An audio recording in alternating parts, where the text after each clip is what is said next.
Okay, so very good morning, students.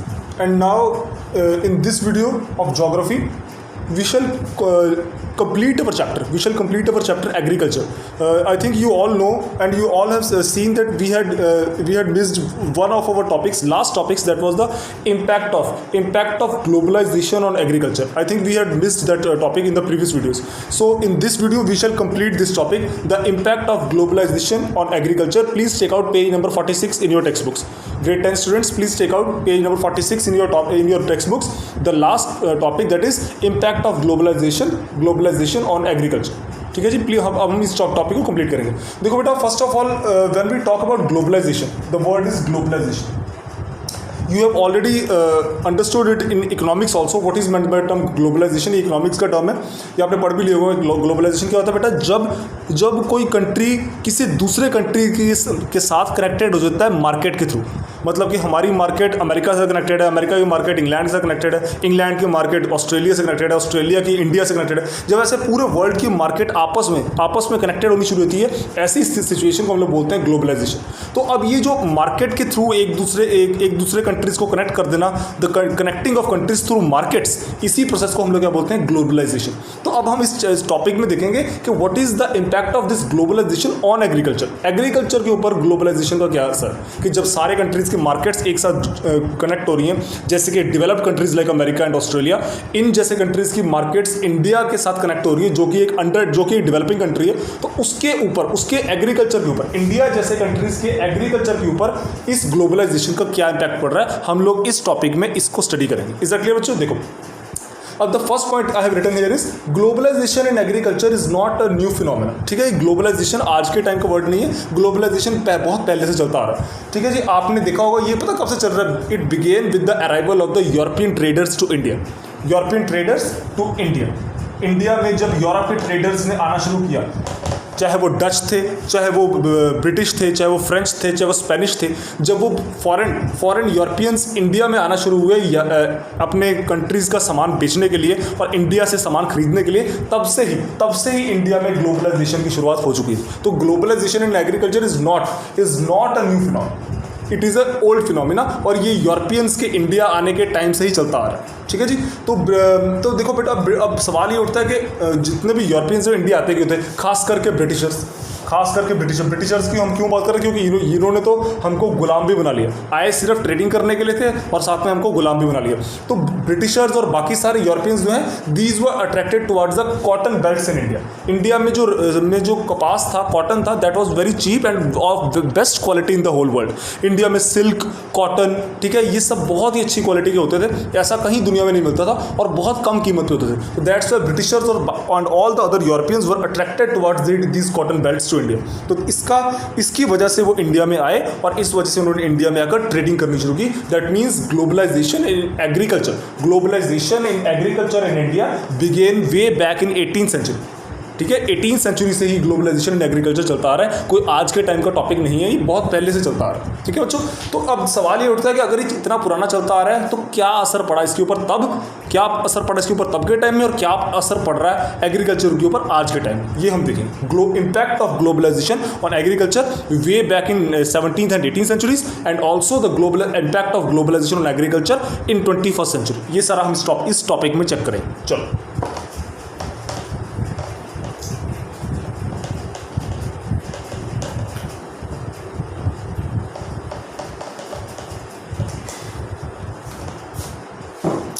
देखो मेरे बच्चों, कहते हैं आपने ना सभी ने हिस्ट्री में भी पढ़ा होगा वो चंपारण मूवमेंट के बारे में. ये आप लोग in the text books you can सी है. आप सभी ने हिस्ट्री में अपने नेशनलिज्म इन इंडिया चैप्टर में चंपारण मूवमेंट के बारे में पढ़ा होगा. ठीक है, ये क्या पढ़ा था? चंपारण मूवमेंट इन बिहार पढ़ा था इन द ईयर 1970. ठीक है, 1970. कुछ बुक्स में 1916 लिखा होता है, एक्चुअल में लास्ट ऑफ द 1916 था ये. ठीक है, 1916-1917. तो कहते हैं चंपारण मूवमेंट जो बिहार में हुआ 1917 में, इसकी क्या मतलब, इसकी वजह क्या थी? इसका अगेन वही वजह थी, द बैड इम्पैक्ट. इसकी सबसे बड़ी रीज़न क्या था? The bad impact of globalisation on Indian agriculture. ये इसका सबसे बड़ा रीज़न था जिसकी वजह से हमारे वहाँ उस समय के किसानों को क्या करना पड़ा, एक मूवमेंट करनी पड़ी अगेंस्ट द ब्रिटिशर्स। अब रीज़न क्या था इसका, जो ब्रिटिश थे, द ब्रिटिशर्स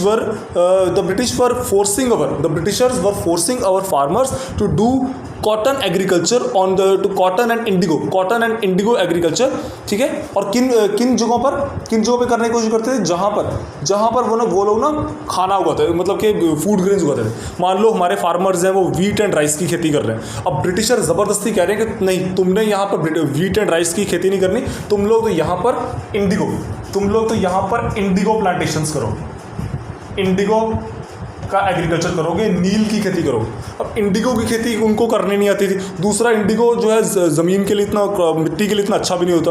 तो जब वो लोग इस चीज़ का मना करते थे तो ब्रिटिशर्स उनके ऊपर अलग अलग तरह के जुल्म ढाते थे। तो उसी के खिलाफ, इसी इंडिगो प्लांटेशन के खिलाफ, या due to the bad impact of globalisation, इस ग्लोबलाइजेशन के बुरे असर की वजह से ही हमारे बिहार के किसान जो है चंपारण मूवमेंट करने को मजबूर हो गए in the year 1917 under the leadership of Mahatma Gandhi, ठीक है ना। तो इसका मतलब ग्लोबलाइजेशन तब 17th-18th सेंचुरी में भी इतनी अच्छी नहीं थी इंडिया के लिए, और आज के तब तो चलो फिर भी ठीक थी, 17th, 18th, 19th सेंचुरी फिर भी ठीक थी, बिकॉज इंडिया तब अंग्रेजों ने हमें गुलाम नहीं बनाया था। लेकिन जब उन्होंने हमें गुलाम बना लिया, उसके बाद जाके हम पे करना ग्लोबलाइजेशन और थोपने लग पड़े, तो हमारे लिए ये बहुत ही बुरा असर होना शुरू हो गया इसका, समझ लगी बात। खासकर और फिर हमारा क्या हुआ, उसका इतना बुरा असर हुआ कि वो लोग हमें हमारी वीट, राइस, पल्सेस इनकी खेती से हटाकर इंडिगो की खेती करने के लिए मजबूर करने लगे, जिसका असर क्या निकला कि हमारे किसानों को चंपारण मूवमेंट करना पड़ा इन द ईयर 1970, समझ लगे बच्चों। तो इसका मतलब there was a bad impact of globalisation on Indian agriculture in the early 20th centuries, ठीक है। आगे अब देखते हैं हम आज के टाइम में क्या हो रहा है। देखो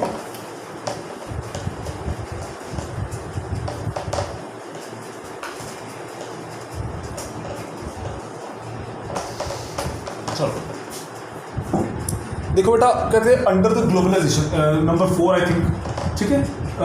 under globalisation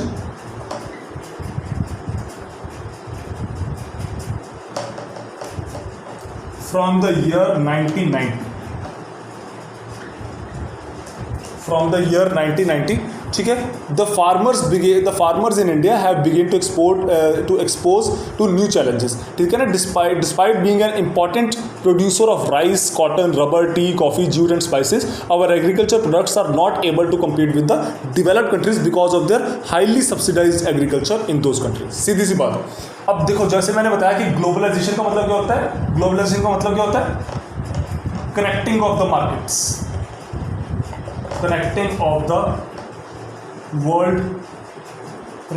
the world markets, ठीक है ना। अब वो मार्केट चाहे एग्रीकल्चर की मार्केट हो, चाहे वो फैक्ट्रीज की मार्केट हो, कोई भी मार्केट हो, जब आप पूरी दुनिया के मार्केट्स को आपस में कनेक्ट करने पड़ते हो, आप ग्लोबलाइजेशन कर रहे हो। तो एग्रीकल्चर में क्या हो रहा है कि हमारा एग्रीकल्चर उतना डेवलप नहीं है, हमारा ज़्यादातर किसान आज भी गरीब हैं, वो आज भी महंगी HYV सीड्स को, महंगे ट्रैक्टर्स को, कार्बाइन मशीन्स को और महंगे इक्विपमेंट्स को, आज भी बहुत लाखों करोड़ों किसान इंडिया के ऐसे हैं जो इन सब चीज़ों को अफोर्ड नहीं कर सकते। आज भी लाखों किसान इंडिया के ऐसे हैं जो आज भी मानसून के ऊपर डिपेंडेंट है अपने खेतों को पानी देने के लिए।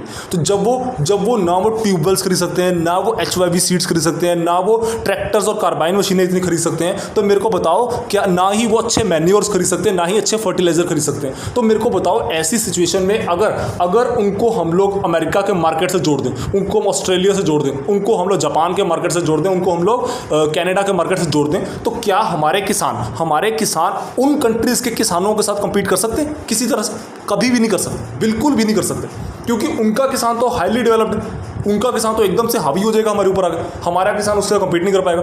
हम लोग सिर्फ पंजाब, हरियाणा और वेस्टर्न यूपी, मैंने आपको 9th में भी बताया था, मैंने 10th में भी बताया कि सिर्फ पंजाब, हरियाणा और वेस्टर्न यूपी, ये 3 स्टेट्स ही ऐसे हैं जहाँ का किसान की सिचुएशन बेटर है इंडिया में। बाकी सारे के किसान, ईस्टर्न यूपी, बिहार, झारखंड, उड़ीसा, बंगाल, मध्य प्रदेश, यहाँ के किसानों की, उड़ीसा, इन सब के किसानों की जो सिचुएशन है आज भी बहुत ख़राब है। छत्तीसगढ़, ठीक है ना, तो वहाँ पर हमारा किसान तो कम्पीट कर ही नहीं सकता उनके साथ। तो अगर हमने ग्लोबलाइजेशन के साथ अपने मार्केट को उनसे कनेक्ट कर दिया एग्रीकल्चर के थ्रू, तो इसका हमारे ऊपर अगेन क्या पड़ रहा है बेटा?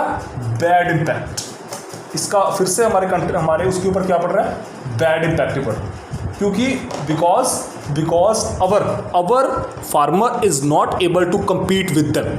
हमारा किसान उनके साथ कम्पीट नहीं कर सकता क्योंकि उसके पास वो इकोनॉमिक पावर ही नहीं है कि वो इतना सारा महंगा और मॉडर्न इक्विपमेंट खरीद कर उनसे कम्पीट कर सकते। तो दैट्स वाई अगेन ये जो ग्लोबलाइजेशन है ये हमारे आज के टाइम में भी, even in the 21st century भी हम पर ज़्यादा अच्छा इफेक्ट नहीं डाल रही। ठीक है, अब आज के टाइम देखो, today Indian agriculture find itself into the crossroads to make agriculture successful and profitable. Proper thrust should be given to the movement and condition of the marginal small farmers. Green revolution कहते हैं promised much but today it is under controversies. आपको याद होगा, मैंने आपको पहले भी बताया था, 9th में भी बताया था ये बात, मैं फिर से बता रहा हूँ। ये बात ना हमने 9th क्लास में भी डिस्कस की थी जब हम लोग इकोनॉमिक्स पढ़ रहे थे। जब हम लोग 9th में इकोनॉमिक्स पढ़ रहे थे तब भी हमने एक चीज़ डिस्कस की थी कि जो ग्रीन रेवोल्यूशन, ये जो आपकी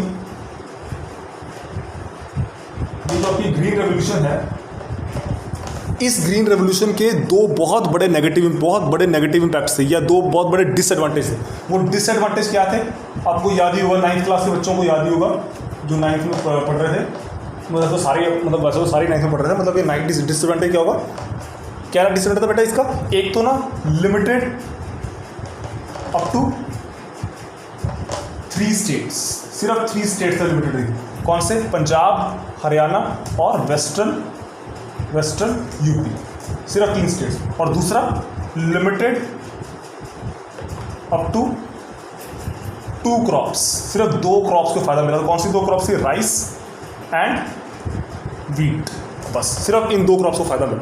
तो इसीलिए ग्रीन रेवोल्यूशन का भी इतना कोई फायदा नहीं हुआ था। इसके सिर्फ ये 2 बहुत बड़े डिसएडवांटेज कि इसका फायदा सिर्फ हमारे पंजाब के किसानों को मिला, हरियाणा के किसानों को मिला और वेस्टर्न यूपी के किसानों को मिला। बाकी सारा इंडिया अछूता ही रह गया ग्रीन रेवोल्यूशन से। उसके अलावा सिर्फ राइस और वीट को फ़ायदा मिला, ना पल्सेस को फ़ायदा मिला, ना ऑयल सीड्स को फ़ायदा मिला, ठीक है, ना इसके टी एंड कॉफ़ी प्लांटेशन, मतलब और किसी चीज़ को फ़ायदा नहीं मिला। शुगर केन, ये वो 50 तरह की और चीज़ें होती है, किसी चीज़ को फ़ायदा नहीं मिला। वेजिटेबल्स, फ्रूट्स, किसी चीज़ को फ़ायदा, सिर्फ राइस एंड वीट को फ़ायदा मिला। तो जिसकी वजह से ग्रीन रेवोल्यूशन भी हमारे किसान की सिचुएशन को इतना ज़्यादा इंप्रूव नहीं कर पाई।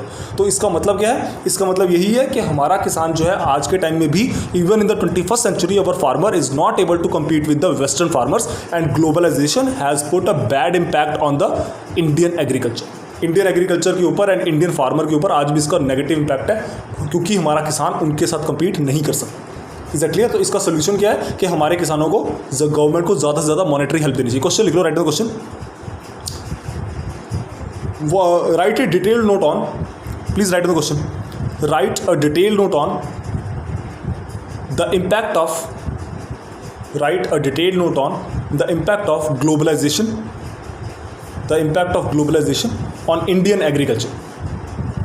Write a detailed note on the impact of globalization on Indian agriculture. 5 marks. ठीक है जी। तो इसका मतलब हमारा, अच्छा एक और क्वेश्चन लिख लो, लिखो, what are the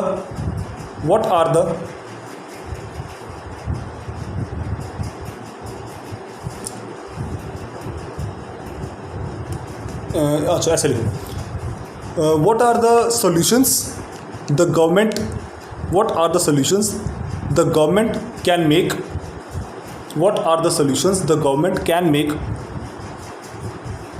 for reducing the negative impact of globalization on Indian agriculture?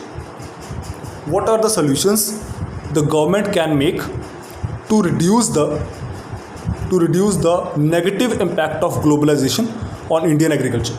Write any 3 points. अगर 5 points लिख सकते हो तो बहुत अच्छी बात है. At least write any 3 points. If you can write 5 points, you can write.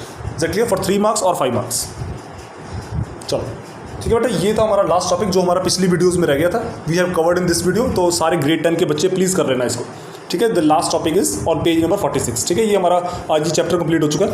आपको इस बार सिलेबस में भी वही आएगा. ठीक है, मैंने सिलेबस में यही डाला है अभी chapter.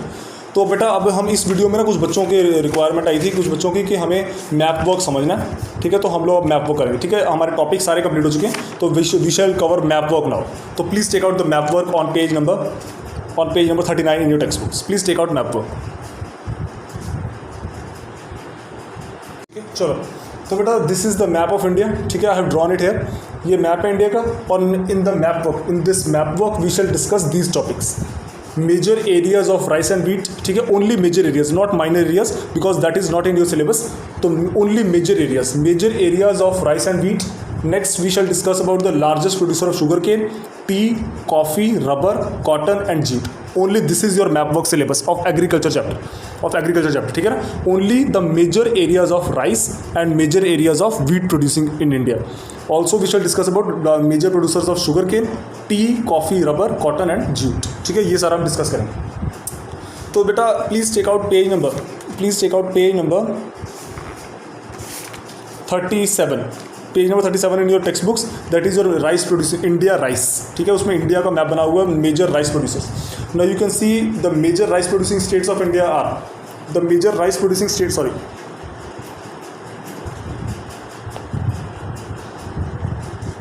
the major rice producing states of India are, you can see here, जहाँ पर डार्क ग्रीन कलर किया हुआ है, the major rice producing states of India are eastern UP, ठीक है, ये आप टिक करते हैं, this is eastern UP. Next Bihar, ये जितना भी एरिया में ये सारा area, this belt is the largest producer of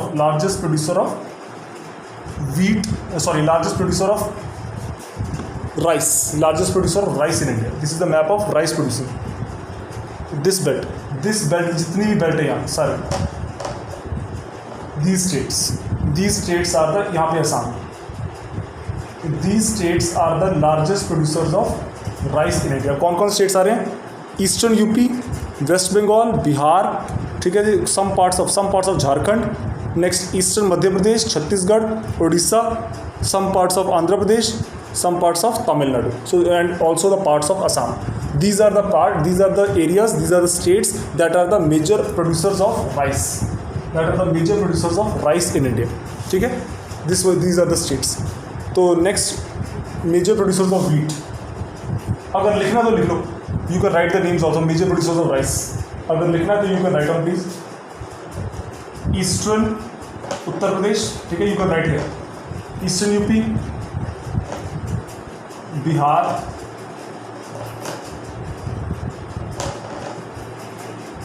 parts of Jharkhand,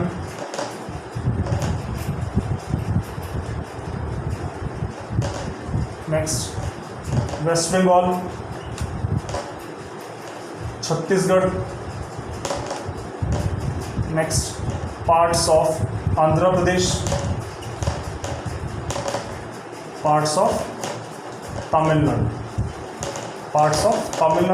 and last one is Assam. These are the 7 areas which are the major producers of rice in India. Eastern UP, Bihar, parts of Jharkhand, West Bengal, Chhattisgarh, parts of Andhra Pradesh, parts of Tamil Nadu and Assam. So these are the major rice producing states of India. Clear? So next map, please take out page number 39 in your textbooks, the major producers of wheat. अब हम देखेंगे major producers of wheat in India. Please take out page 39.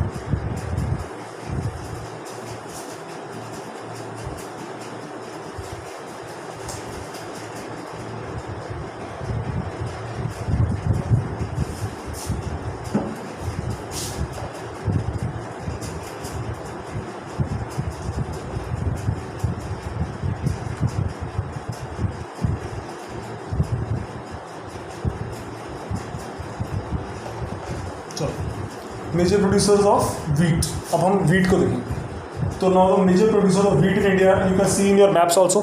सबसे पहले Punjab, the major producer of wheat, Punjab, Haryana. Next, हाँ, next number 2 में लिख लो, या number 3 लिख लो, यहाँ 2 लिख लो, यहाँ 3 लिख लो। Number 3 western UP, western Uttar Pradesh, ठीक है। Number 4 Himachal Pradesh, parts of Uttarakhand,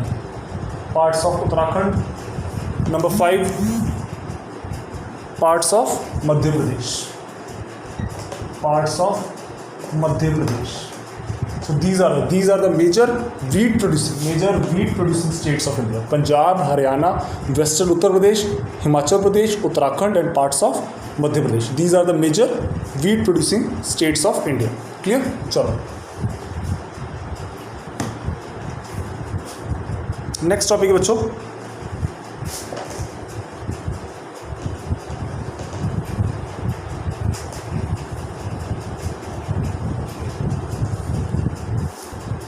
अच्छा नेक्स्ट टॉपिक बेटा largest producer of sugar cane. So in the chapter also you can see on page number 40 sugar cane. You can see here underline please the major producer of sugar cane are, सबसे पहले Uttar Pradesh, the major producer of sugar cane, this is UP, the largest producer of sugar cane in India.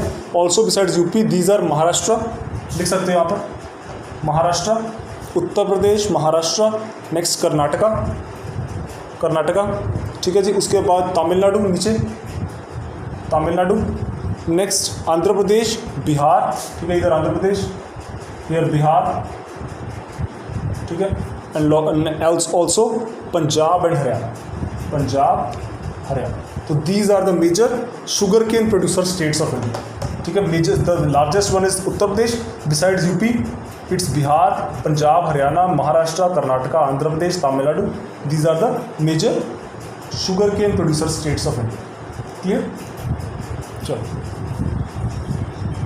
Next है बच्चों, next is topic tea. The second topic is tea. Tea के बारे में already you know everything.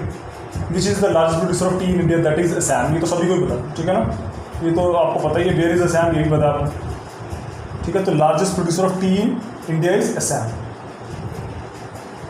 ठीक है जी. This is Assam, ये असम, तो largest producer of T, ठीक है, ये आपको पता ही है. ओके नेक्स्ट, इसके अलावा टी के अलावा असम के अलावा टी कहाँ होती है बच्चा?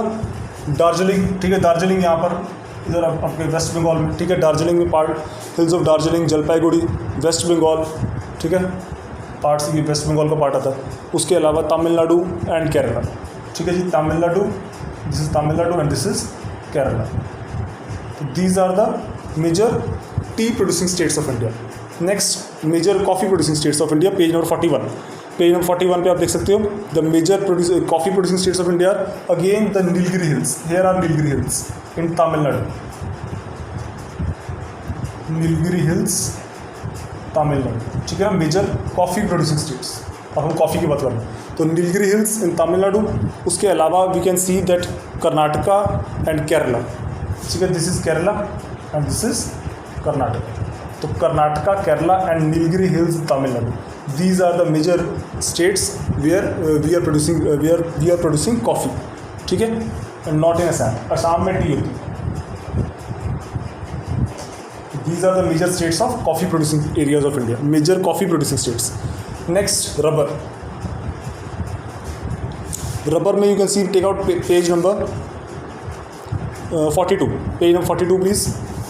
Major rubber producing states of India, again Kerala, Tamil Nadu, Karnataka, ठीक है. जो अभी हमने पढ़े केरला, तमिलनाडु एंड कर्नाटका. यहाँ अकेला नीलगिरी हिल्स नहीं आएगा, यहाँ पूरा तमिलनाडु है. The major rubber producing states of India, Kerala, Karnataka and Tamil Nadu.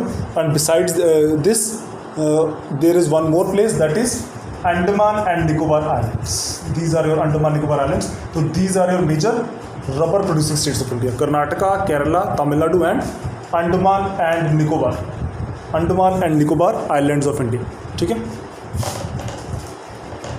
Andaman and Nicobar. So these are the major rubber producing states of India. Next cotton. Page number 42. Page number 42 पर again कॉटन पे आप देख सकते हो बेटा the major cotton producing states of India, Maharashtra, ठीक है. ये हम ड्रॉ कर रहे हैं, कॉटन की बात कर रहे हैं.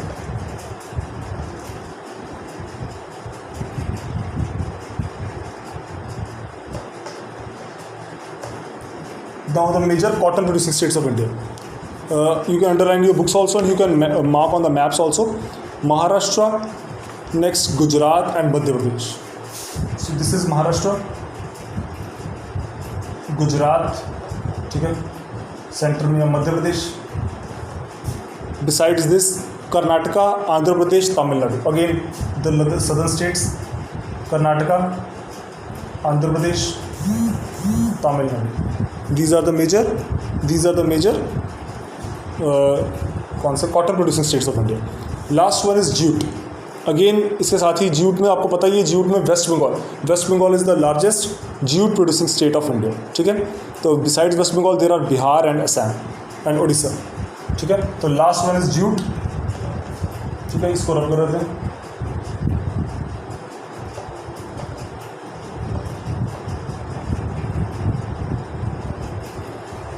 आपको पता ही, हमने चैप्टर में पढ़ा था कि ये यहाँ पर ज़्यादा होती है सुंदरबन डेल्टाज में. सुंदरबन डेल्टाज कहाँ पे आपके आपके वेस्ट बंगाल रीजन. तो ये west Bengal is the largest producer of jute in India. ठीक है, तो वेस्ट बंगाल ज्यूट. ठीक है, besides waste Bengal there is Bihar, this is Bihar. Besides Bihar there is Assam, Orissa and Meghalaya.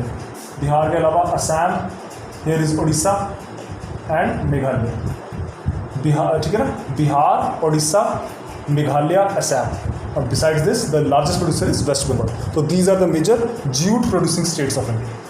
Largest is West Bengal, besides waste Bengal Bihar, Orissa, Assam and Meghalaya. ठीक है जी, you can see in your books also. तो this was our map work of chapter agriculture. ठीक है, आज हमने agriculture chapter पूरा complete कर लिया. इससे पहले भी कंप्लीट था. लास्ट टॉपिक हमने we have completed the last topic as well as we have completed the whole map work. तो this is your map work syllabus. This is also the map work syllabus of your agriculture chapter, the revise syllabus. ठीक है, आप लोग साथ में अपना revise syllabus check करते रहोगे कि उसमें मैप वर्क में क्या क्या दिया है और कौन कौन सा चैप्टर कौन कौन सा दिया और चैप्टर कौन कौन सा नहीं दिया. और जो टॉपिक्स मैप वर्क के नहीं दिए वो हमने टॉपिक्स नहीं करने, जो दिए हैं सिर्फ वही करने. Is it clear? So this was your today's video बेटा. Thank you so much. Thank you.